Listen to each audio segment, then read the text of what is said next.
오늘 여호수아 6과 함께 볼 텐데요. 제가 기도하고 시작하겠습니다.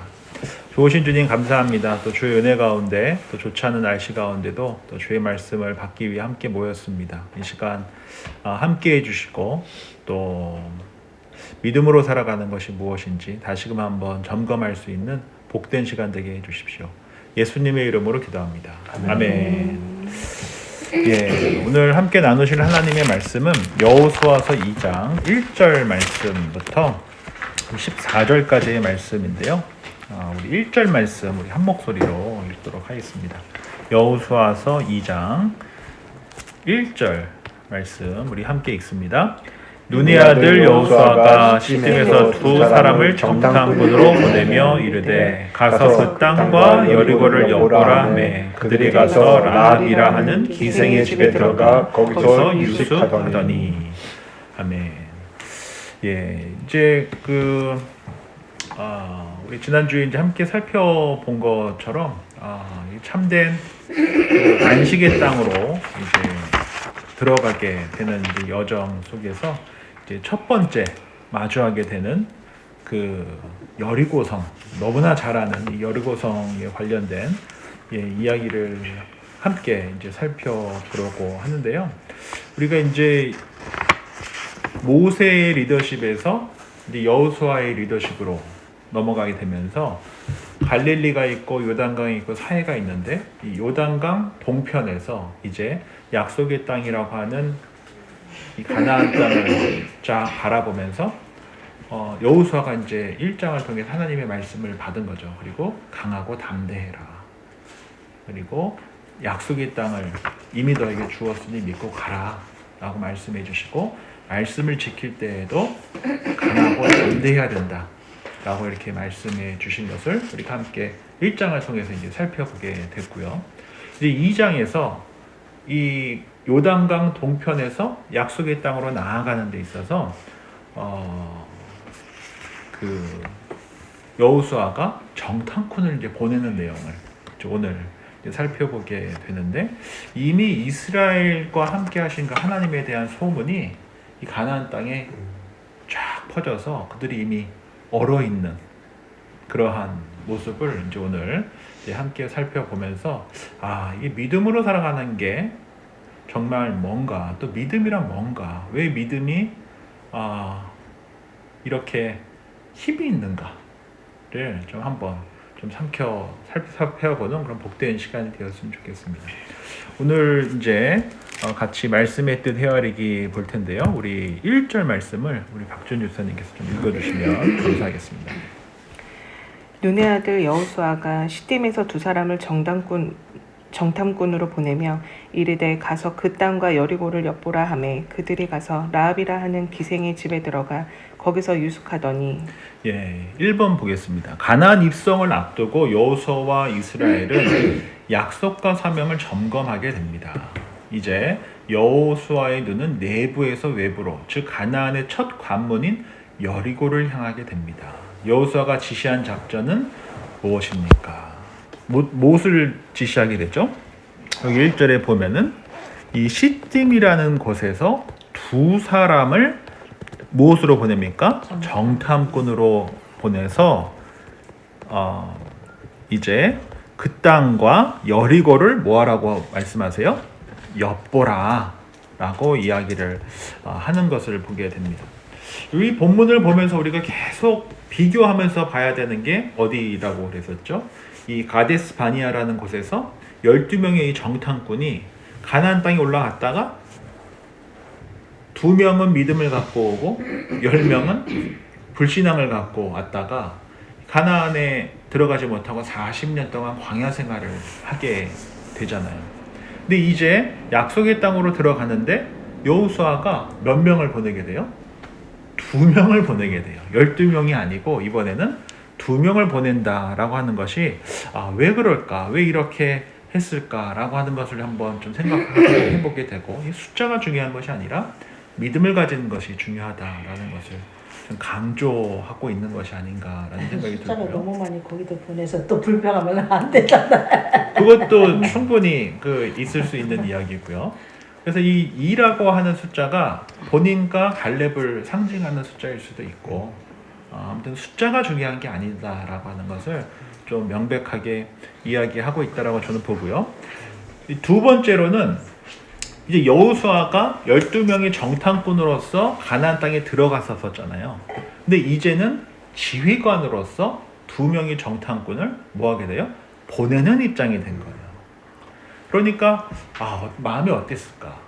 본인이 갔다가 약속의 땅에 가지 못하고 40년 동안 광야 생활을 했다가 이제 지휘관으로서 2명의 정탐꾼을 선발해서 이제 보내는 입장이 된 거예요. 본인이 갔었던 그 땅을 이제 보내는 입장이 된 거예요. 뭐 부모로서 살아가면서 뭐 남자 같은 경우는 내가 갔다 왔던 군대를 제 자녀를 보낸다든지 내가 했었던 일을 자녀가 또 이어서 하게 된다든지 그럴 수 있지 않습니까? 뭐 교회에서 내가 이런 섬김을 했었는데 우리 자녀가 이어서 이런 섬김을 한다든지 이랬을 때 어떤 마음이 들까? 그런 아비의 마음이 제 생각에는 여호수아에게 있을 수 있었겠다라고 하는 생각을 이제 해볼 수 있을 것 같고요. 세 번째로 이제 여기 보면 시딤이라고 나와 있는데 이 시딤이라고 하는 곳은 이 아카시아 나무라는 의미를 담고 있는 지역인데 이 시딤에서 어떤 일이 있었냐면은 이 요단 동편에서 한 12km 정도 떨어진 곳에 있는 도시 있는데 이스라엘 백성들이 요단 동편으로 올라올 때 이 바알보올이라고 하는 모압 여인들과 음행을 하게 되잖아요. 그러게 되면서 죄로 말미암아 이스라엘 백성들이 타락하게 되는 일이 있었을 때 하나님께서 심판하시는 일이 일어났었던 곳이 바로 이 시딤 지역이에요. 그랬는데 이제 무슨 이유인지는 알 수 없으나 여호수아가 이 2명의 정탐꾼을 보냈던 지역이 이 시딤이었다라고 하는 것이 이 시딤을 조금 새롭게 하기 위해서 일부러 언급한 것이 아닌가라고 하는 생각을 좀 해보게 되고요. 이제 마지막 네 번째로 여기 1절에 보시면 여리고를 가서 보는데 이 라합이라고 하는 기생의 집에 들어가서 유숙했다라고 되어져 있잖아요. 우리 집사님 권사님께서 한번 왜 이 2명의 정탐꾼이 기생의 집에 들어갔을까? 어떻게 생각하십니까? 늘 우리는 조 권사님부터 여쭤봐요. 모든 시작을 다 조 권사님부터. 기생집이니까 이렇게 모든 사람들이 다 들락달락 하잖아요. 이게 이분이 정탐꾼일지라도 가도 크게 의심을 받지 않을 수도 있는 상황일 수도 있지 않을까요? 거기는 뭐 어쨌든 뭐 그 꼭 여리고에 있는 사람만 오는 것이 아니라 뭐 장사꾼도 올 것이고 뭣도 올 것이 다 왔다 갔다 하기 때문에 크게 의심받지 않고 이 사람도 하나의 또한 여기를 거쳐가는 장사꾼일 수도 있고 뭐 그렇게 생각할 수도 없지 않아 있지 않을까. 그리고 또 거기에 또 여러 종류의 사람들이 거기를 거치기 때문에 또 그만큼 정보도 다양하게 많은 거를 캐치할 수 있지 않을까. 제가 본 주석책이랑 거의 똑같이 두 가지가 포인트였는데 하나는 그런 정보를 수집하기 위해서 그다음에 숨기 좋으니까 이렇게 볼 수 있다라고 저도 이렇게 써서 왔습니다. 정확하게 말씀을 해주셨어요. 그래서 이 여호수아가 이제 2명의 정탐꾼을 가나안으로 보내는데 그 첫 번째 도시가 이제 여리고였는데 이 여리고에 들어가는 이런 배경 지식을 조금 갖고 다시 이제 2번으로 가서 보도록 하겠습니다. 우리 2번 보시면 하나님은 여호수아에게 가나안 땅을 주신다고 약속했습니다. 그런데 굳이 여호수아가 정탐꾼을 보낸 이유는 무엇일까요? 어떻게 생각하세요? 왜 정탐꾼을 보냈을까요? 그냥 들어가도 될 것 같은데.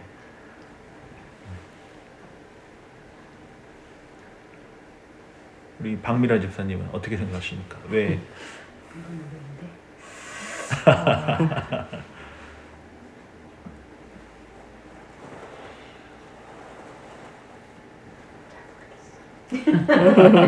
예. 사람의 많고 적고를 떠나서 정당권을 보내면은 아무래도 내 쪽에 손실이 덜할 수도 있고 또 짧은 시간에 많은 희생이 필요하지 않은 가운데 또 점령할 수도 있고 어쨌든 그러지 않을까요?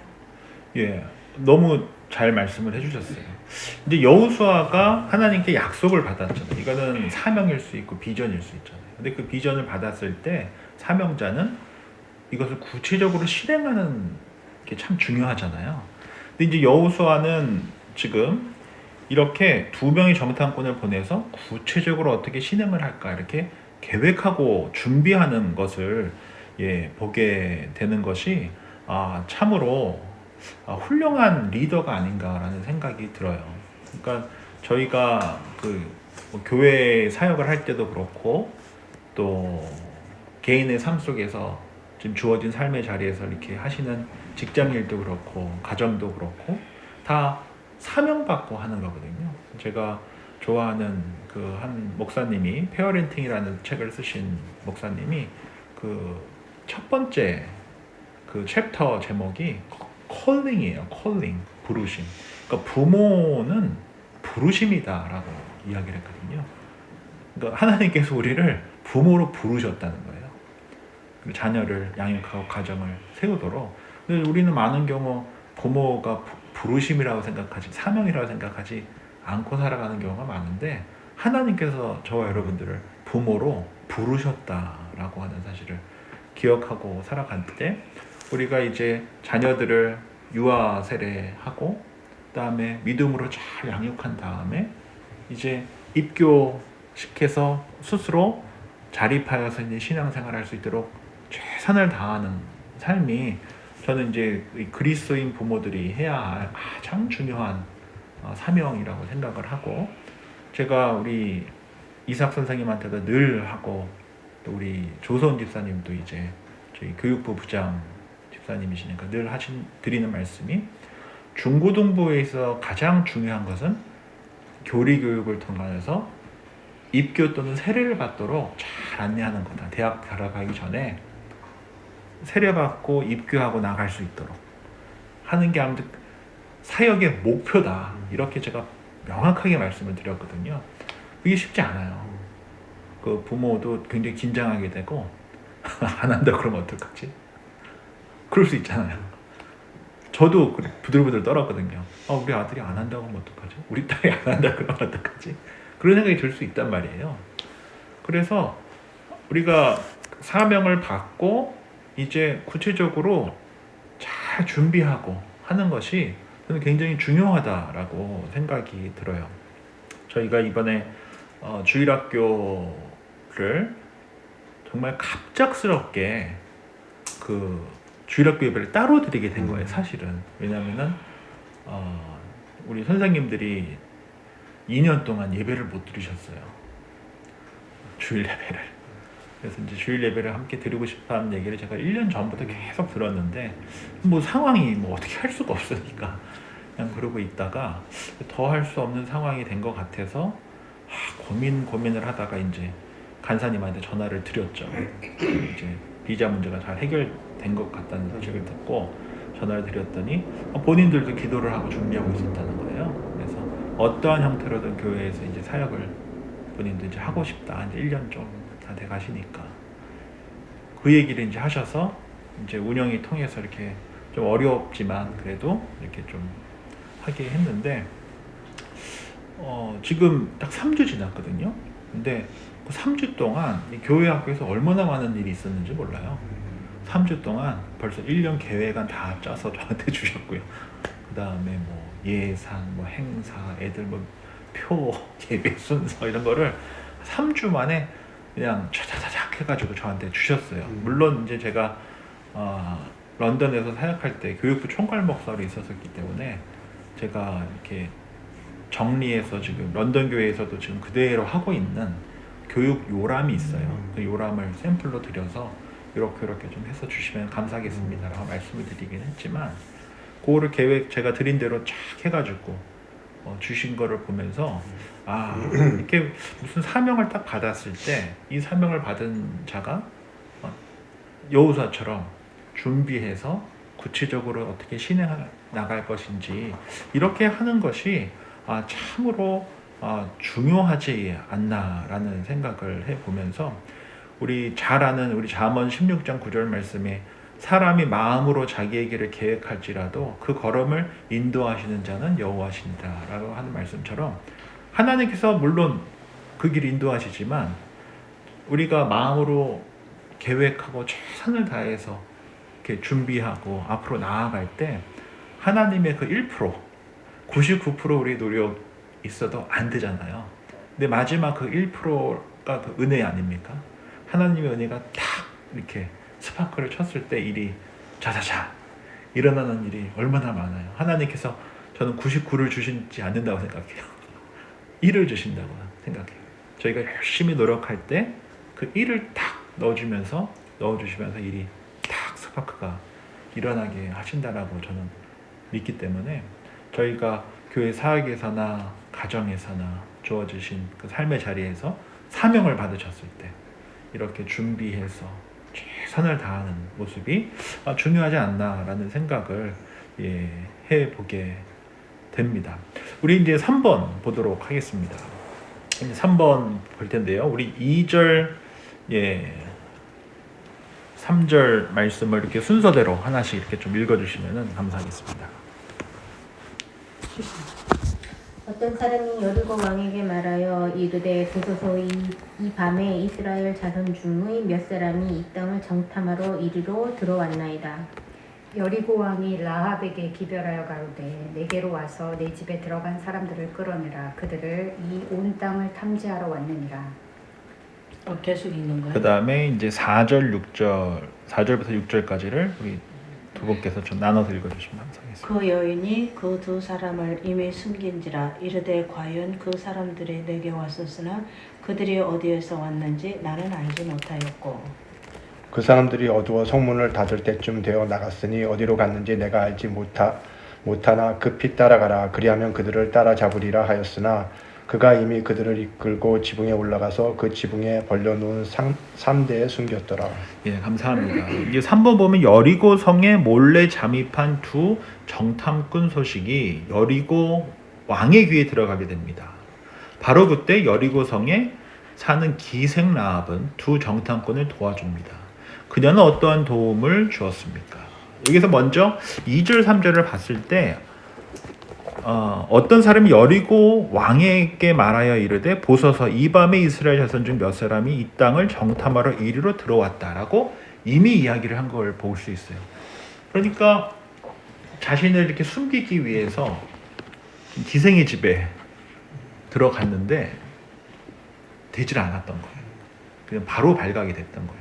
이것을 통해 우리가 좀 생각해 볼 수 있는 것은 이미 소문을 들었었던 여리고 사람들이 왕의 명령하에서 굉장히 긴장하고 있었고 어쩌면은 그런 것들을 캐치하기 위해서 이미 그 사람들을 숨겨놓든 심어놓든 방어태세를 이렇게 잘 하면서 준비하고 있었던 것이 아닌가, 이 경계태세를 하고 있었던 것이 아닌가라고 우리가 생각해 볼 수 있죠. 왜냐하면 이미 요단 동편에서 아모리 왕들이 격파되었다는 소식이 이 가나안에 있는 성읍들에 있는 많은 사람들에게 이미 전달되었기 때문에 경계심을 갖고 있었다라고 하는 것을 볼 수 있고요.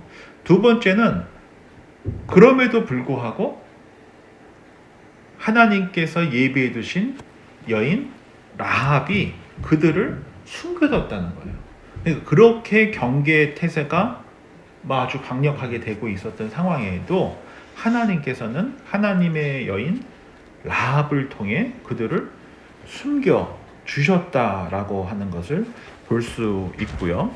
이 시딤에서 이제 요단강을 건너 첫 번째 만나게 되는 도시가 이 여리고 성인데, 이 여인이 이제 6절에 이렇게 쭉 보시면 이미 그들을 이끌고 지붕에 올라가서 그 지붕에 버려놓은 3대에 숨겼더라라고 되어 있잖아요.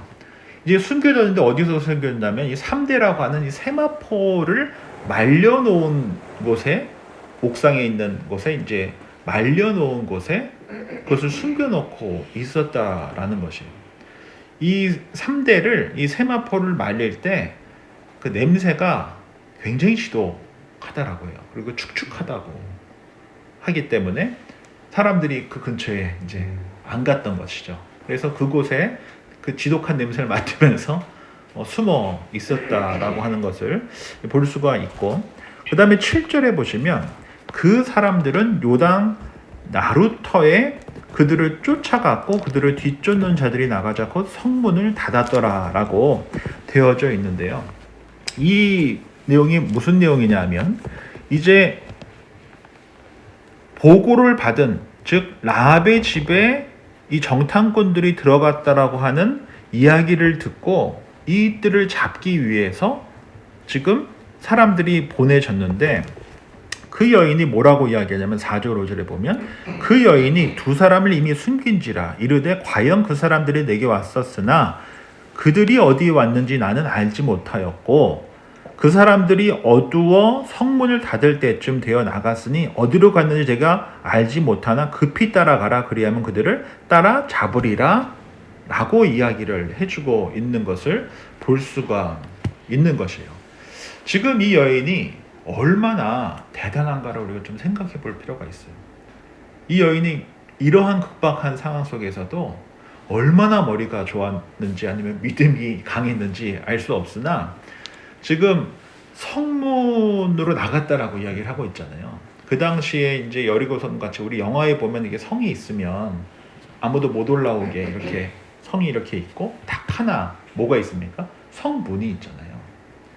그러니까 모든 사람들이 성 안에서 밖으로 나가려면 이 성문을 통해서 나가야 되는데 아침이면 성문을 열어놨다가 밤이면은 성문을 닫아놓고 아무도 들어오지도 못하고 나가지도 못하게 되어 있었는데, 이 여인이 그 긴박한 상황 속에서도 이제 성문이 닫힐 시간이라는 것을 인지를 하고 아마 성문 밖으로 나갈 것이다 라고 이야기를 해줌으로 말미암아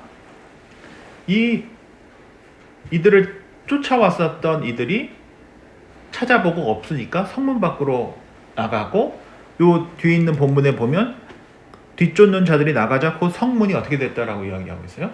닫혔다라고 이야기하잖아요. 그렇게 하면서 이 정탐꾼들에게 시간을 벌어준 거예요.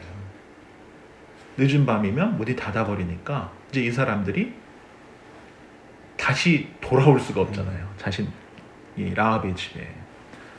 그만큼 이 여인이 굉장히 담대한 믿음의 여인이었을 뿐만 아니라 굉장히 똑똑한 여인이었다라는 것을 우리가 볼 수가 있고, 또 하나 더 재밌는 것은 이 여인이 얼마나 연기를 잘했으면 정탐꾼을 잡으러 왔었던 그들이 그렇게 탁 속아가지고 이 성문 바깥에 뛰어갔을까 싶은 생각이 들면서 이 라합이라고 하는 여인이 보통 여인이 아니구나, 인간적으로도 참 보통 여인이 아니구나 라는 것을 볼 수가 있고요. 두 번째로 이 본문을 보면서 우리가 좀 하나 더 생각해 봐야 할 것은 이 여인이 왜 숨겨졌을까? 이게 사실 가장 중요한 질문 아니겠습니까? 어떻게 생각하세요? 이 여인이 왜 숨겨졌을까요? 우리보다 낫죠. 소문만 듣고도 하나님을 믿었잖아요. 우리는 이렇게 공부해도 제대로 못 믿어서 맨날 불순종과 불신앙으로 살아가는데, 소문만으로도 하나님의 위대하신, 하나님의 행하신 그 모든 것들을 그냥 다 믿었기 때문에 일을 할 수 있는 거지. 그러니까 오늘 권사님께서 제가 학을려고 그래요? 주석 되게 필요한데. 예. 여기 정말 이게 제일 중요한 내용이에요. 이 본문에서 우리가 봐야 하는 가장 중요한 내용인데, 여기 8절에 보시면 8절 9절에 보시면 또 그들이 눕기 전에 라합이 지붕에 올라가서 그들에게 이르러 말하되 여호와께서 이 땅을 너희에게 주신 줄 내가 아노라. 우리가 너희를 심히 두려워하고 이 땅 주민들이 다 너희 앞에 간담이 녹나니 라고 되어져 있지 않습니까? 지금 이 여인은 우리 권사님께서 말씀하신 것처럼 소문만 듣고도 뭐가 생겼어요? 믿음이 생긴 여인. 그리고 그 믿음으로 말미암아 뭐를 걸어요? 목숨을 건 여인이에요. 뿐만 아니라 한번 상상해 보십시오. 만약에 이 여인이 영악해서 숨겨준다고 해놓고 정탐꾼들을 잡으러 온 이들에게 알려줬다고 한다면은 포상금을 주지 않았을까요? 경제적 이익을 가질 수 있었단 말이에요. 이 여인은 사실은 창기였고 돈을 위해서 몸을 팔던 여인이었는데, 그랬던 이 여인이 얼마든지 경제적 수익을 얻을 수 있는 상황이 본인에게 주어졌음에도 불구하고 그것을 포기했었단 말이에요. 뿐만 아니라 숨겨주고 나서 만약에 걸리면 어떡할 거예요? 그러면 자신의 목숨이 위협받을 수 있는 그런 상황인데, 믿음이라고 하는 것이 무엇이길래 그녀로 하여금 경제적 이익을 포기하게 하고 또 목숨까지 걸면서 이들을 숨겨줄 수 있었느냐라고 하는 것이죠. 그래서 이 믿음이라고 하는 것이 참으로 위대하고, 믿음이라고 하는 것이 참으로 무섭다라고 하는 생각을 이 여인을 통해서 보게 되는 것이에요. 그리고 특별히 권사님께서 말씀하신 것처럼 저만 해도 모태신앙으로 커서 신학교까지 갔는데 신학교 내내 하나님이 믿어지지가 않아가지고 이걸 어떻게 해야 되나, 학교를 이제 그만둬야 되나, 막 그런 혼돈의 시간이 있어서 결국 제가 내린 결정이, 그러면은 학교를 그만두기 전에 이스라엘에 한번 내가 직접 가서 보고 느끼고 그 다음에 결정을 하자. 그래서 이스라엘에 제가 있는 키부츠라고 하는 곳에 발런티어로 가면서 이 성지를 제가 그 당시 제가 22, 23, 4 요때니까 거의 히치하이킹 비슷하게 하면서 모든 곳을 다 이렇게 다녀보고, 이제 하나님의 은혜 가운데 이제 목사로 살아가기 다시 한번 헌신하고 신학교를 잘 마쳤거든요. 그런데 이 여인은 소문만 듣고도 말씀을 읽은 것도 아니고 설교를 들은 것도 아니고 소문만 듣고도 하나님께서 이 여인에게 믿음을 주시고 이 믿음으로 말미암아 많은 이익 앞에서 돈을 선택하지 않고 하나님을 선택하고 또 목숨을 걸고 하나님 앞에 섰던 여인이 바로 이 라합이라고 하는 여인이라는 것이죠. 이런 면에서 우리가 한번 우리 스스로 한번 살펴볼 필요가 있는 것이에요. 우리는 신앙 때문에 늘 하나님 편에 서고 있는가, 또 설 수 있는가, 그걸 한번 물어볼 필요가 있고요. 잠깐만 벗어나면 얼마든지 이익을 얻을 수 있는데 하나님 편에 설 수 있는가, 다른 말로 하면은 내가 하나님 때문에 손해 볼 수 있는가라는 거죠. 이처럼 우리 신앙생활을 한다라고 하는 것이 이 여인처럼 순간순간에 하나님 편에 서는 삶, 이것이 바로 믿음을 갖고 살아가는 삶이다라고 생각을 하게 되고요. 우리가 라합이 창기로 소개되어 있고 있지만 정말 우습게 봐서는 안 되는 여인이 바로 이 라합이라고 하는 여인이라는 것을 이 본문을 통해서 한번 보게 되고, 왜냐하면 이 여인은 이익 앞에서도 하나님을 선택했고 죽음 앞에서도 하나님을 선택한 참된 믿음의 여인이었기 때문에 그렇다라고 하는 것이죠. 그리고 이 여인은 결국 어떤 큰 복을 받게 됩니까? 우리 마태복음 1장을 한번 보도록 하겠습니다. 잘 아시는 내용이실 텐데요. 우리 마태복음 1장 5절 6절을 우리 한 목소리 읽겠습니다. 살모는 라합에게서 보아스를 낳고 보아스는 룻에게서 오벳을 낳고 오벳은 이새를 낳고 이새는 다윗을 낳으니 다윗은 우리아의 아내에게서 솔로몬을 낳고. 즉 이 다윗 왕조가 어디로부터 시작됐다는 걸 알 수 있습니까? 라합으로부터 시작됐다는 것을 우리가 알 수 있고, 마태복음에 나오는 예수님의 계보에 그녀의 이름이 등재되었다 라는 것이죠. 왜? 믿음 때문에. 그랬다는 것이죠. 저희가 지난 주일 찬양 그 첫 번째 찬양 중에 제가 이번 주 같은 경우는 이 찬양 때문에 그 보통에도 제가 설교 예배 영상 편집하고 나서 한 3번은 봐요. 제가 설교하다가 말 실수한 게 있나 이런 거 이제 점검하려고 한 3번은 보고 듣고 하는데요. 이번 주에는 조금 더 보고 들었는데 그게 딴 것 때문이 아니라 이 첫 번째 찬양 가사가 너무 좋아가지고, 그리고 할인자매랑 그 가사랑 찬양이랑 목소리가 어떻게 너무나 찰떡같이 맞는 것 같았어요, 저한테는. 그래서 이 가사 찬양 제목이 한번 집에 가서 뭐 이미 들어보신 분도 계시고 또 오늘 혹시 집에 가시는 길에 들으셔도 좋을 것 같은데요. 이제 역전되리라 라고 하는 찬양인데, 이 찬양이 이제 김태성 안수 집사님이 가장 좋아하시는 찬양이래요. 이 찬양의 막판에 있는, 마지막에 있는 찬양 가사에 보면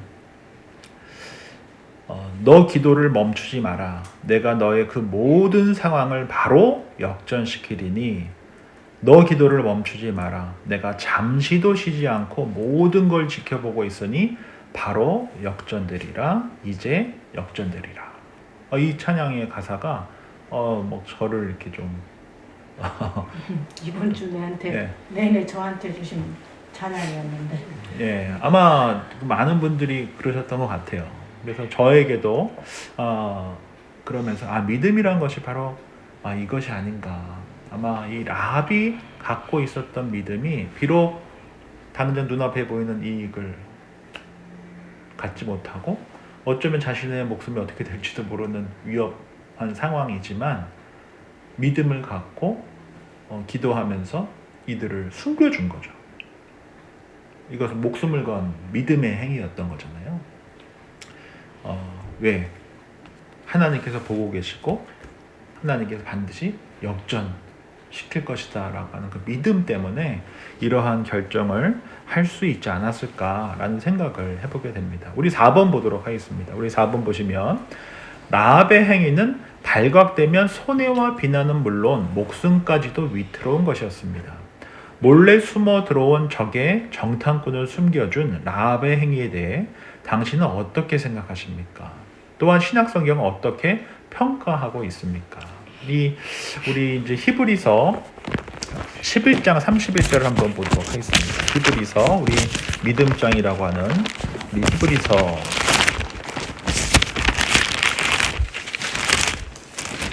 11장 31절에 보시면 함께 읽겠습니다. 믿음으로 기생 라합은 정탐꾼을 평안히 영접하였으므로 순종하지 않은 자와 함께 멸망하지 아니하였도다. 여기서 제일 중요한 단어가 뭐겠습니까? 믿음으로. 기생 라합은 정탐꾼을 평안히 영접하였다 라고 되어져 있잖아요. 그렇다고 한다면 이런 맥락에서 봤을 때 이 라합의 행위를 좀 어떻게 생각하십니까? 우리 허 집사님 어떻게 생각하십니까?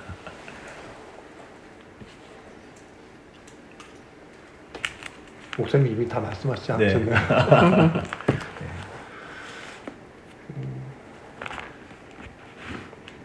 조금 전에 말씀하셨던 것처럼 목숨까지 위태로운 상황에서 목숨을 내놓고 이스라엘 정탐꾼들을 숨겨줬고요. 네. 그리고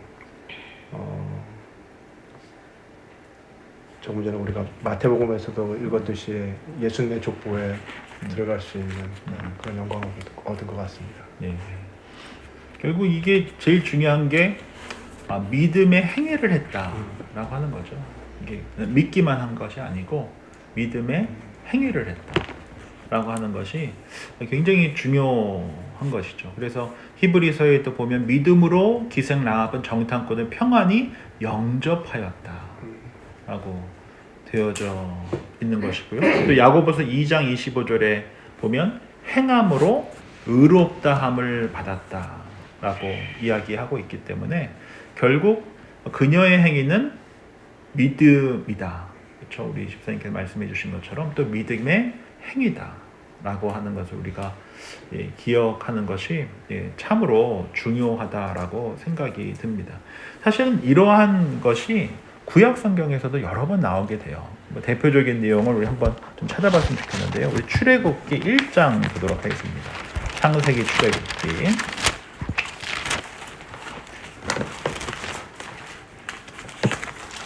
출애굽기 1장 19절부터 20절 말씀을 한번 보도록 하겠습니다.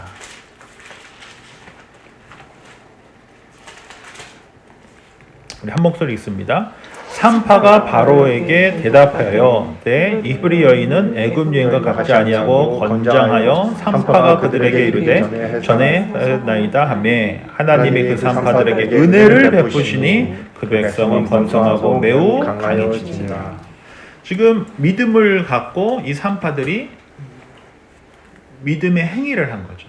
거짓말을 한 거지만 이것은 믿음의 행위를 한 거죠. 왜냐하면 이들 또한 죽을지도 모르잖아요. 다 죽이라고 했는데 너무 빨리 난다. 너무 빨리 난다. 라고 하면서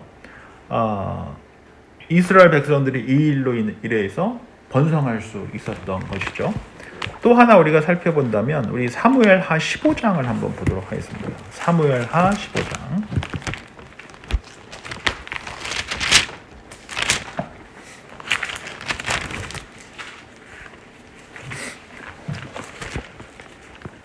사무엘하 15장 32절부터 37절까지의 말씀인데요. 우리 박지은 집사님부터 2절씩 좀 읽어주시면 감사하겠습니다. 다윗이 하나님을 경배하는 마루턱에 이를 때에 아렉 사람 후세가 옷을 찢고 흙을 머리에 덮어쓰고 다윗을 맞으러 온지라. 다윗이 그에게 이르되 내가 만일 나와 함께 나아가면 내가 누를 끼치리라. 내게 누를 끼치리라. 34절. 그러나 내가 만일 성으로 돌아가서 압살롬에게 말하기를 왕이여 내가 왕의 종이니이다. 이 왕에는 왕의 부친의 종이었더니 내가 이제는 왕의 종이니이다 하며 내가 나를 위하여 아히도멜의 모략을 패하게 하리라. 사독과 아비아달 두 제사장이 너와 함께 거기 있지 아니하냐. 내가 궁중에서 무엇을 듣든지 사독과 아비아달 두 제사장에게 고하라. 그들의 두 아들 곧 사독의 아하마아스와 아비아달의 요나단이 그들과 함께 거기 있나니 너희가 듣는 모든 것을 그들 편에 내게 소식을 알릴지니라 하는지라. 다윗의 친구 후세가 곧 성읍으로 들어가고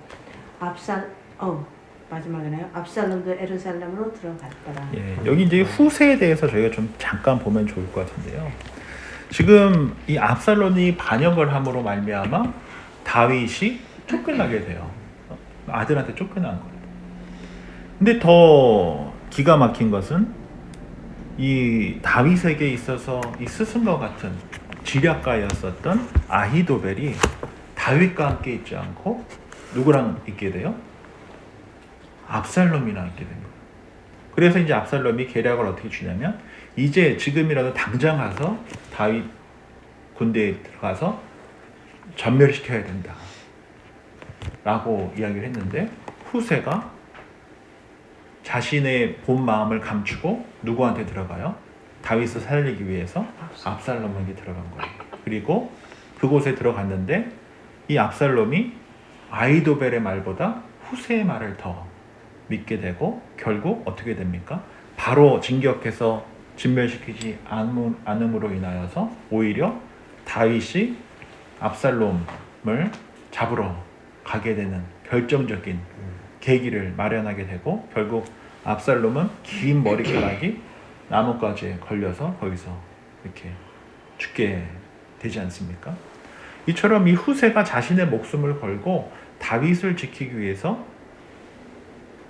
들어간 거예요. 이 압살롬에게. 이것 또한 뭡니까? 믿음의 행위였다는 것이죠. 같은 맥락에서 이 라합 또한 믿음을 가졌습니다. 근데 그 믿음을 뭘로 증명했어요? 행위로 증명했었다라고 하는 것. 하나님을 위해서 포기하고 하느님을 위해서 자신의 중요한 것을, 생명을 맡겼다라고 한다는 것. 이것이 바로 믿음의 행위다라고 하는 것을 우리가 볼 때 라합의 행위는 바로 믿음의 행위였다라고 하는 것을 우리가 볼 수 있는 것이죠. 이제 5번 보도록 하겠습니다. 우리 9절 다시 여호수아서 2장